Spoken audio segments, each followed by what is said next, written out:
You think it's tough being a basketball player? Try being a referee. They don't get to sit on a bench in the middle of a game. They're running around every second. Props to them. Gillette versus Star Valley, the number 1 ranked team in 4A against the number 1 ranked team in 3A. This game being played at Green River. First quarter, Star Valley wearing the black. Dalton Passy was looking for some help, and then he said, all right, I'll do it myself. That gave his team an early 5-2 lead.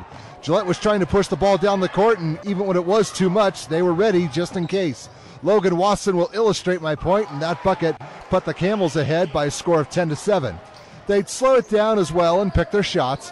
Bryce Lyman wants 3, and he's going to get it with a friendly bounce. That would push the score up to 13-8. The Braves would hang around, and speaking of friendly bounces, check this one out. Tanner Harris is going to get a couple of them before this ball dropped in for 2. Now his team is only down 13-10. The boys in black kept plugging away. Here's DJ Sims making a contribution on a short-range jumper. The senior contributed with 10, and Star Valley was trailing by 1. It's 13-12. They were still working on it and finding other ways to score. Byron Anderson is open behind the defense, and he's got an easy 2 points to help the cause. The Braves are feeling pretty good, only down 15-14. But then this is where Gillette got going. Good ball movement inside to Lyman, and the junior will get the finish at the other hoop. That extra breathing room gave the Camels a 17-14 edge after the first 8 minutes.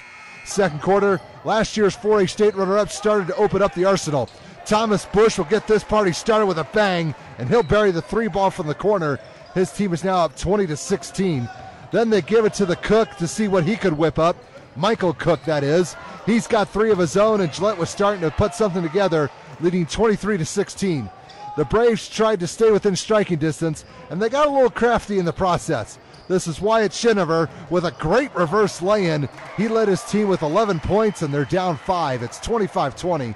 The Camels were not about ready to let them get any closer. The lead is at 3, and Watson's going to double that with 1 shot from behind the arc. That's what I'm talking about. Now the score is 28-22. But the opposition was not going away. They would tough it out. Time is running out on Trace Hatterley, and he'll sink a jumper just ahead of the halftime buzzer to give his team some much-needed momentum. Star Valley was trailing 30-24 going into the locker room. Third quarter, Gillette started to flex their muscle. Speaking of which, Dylan Haddock is going to muscle his way in for a bucket to get things going. The senior also scored in double digits with 11, and his team leads 32-24. The Braves kept trying to match them blow for blow. Schinover is going to weave his way around a couple of defenders and score inside again. Star Valley is down by a score of 32-26. Here's where the floodgates started to open. Haddock draws the double team. That means someone is open, and that someone was Cook, who was right behind them. That too made it a 9-point game. Camels up 37-28. Let's get someone else in on the act. This is Cody Kelly coming in with a short-range jumper. The junior led all scores in this game with 14 points, and the lead is now in double digits. It's 39-28. Gillette was picking up the pace. They'll work it into Bush to finish the fast break and the foul. He was all right after the spill, and his team now has a 41-28 advantage on the scoreboard. The boys in black tried to get back into this one. Austin Valentine's at the top of the key, opening the door for 3. That was much needed, but the deficit's still at 10 points. It's 41-31. Skipping ahead some, this one was what turned the tide for good. Cook from about NBA range and heating things up. The Camels were starting to pull away now with the score at 52-33. And there was more where that came from. They were spreading the love around, and now it's Bush's turn. Boom!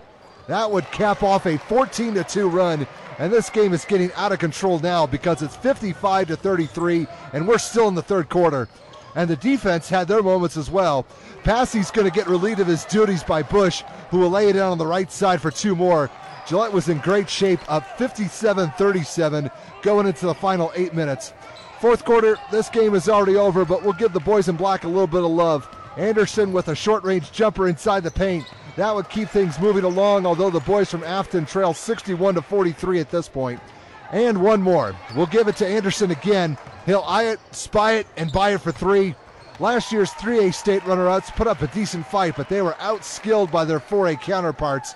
Final score, Gillette wins 72-57.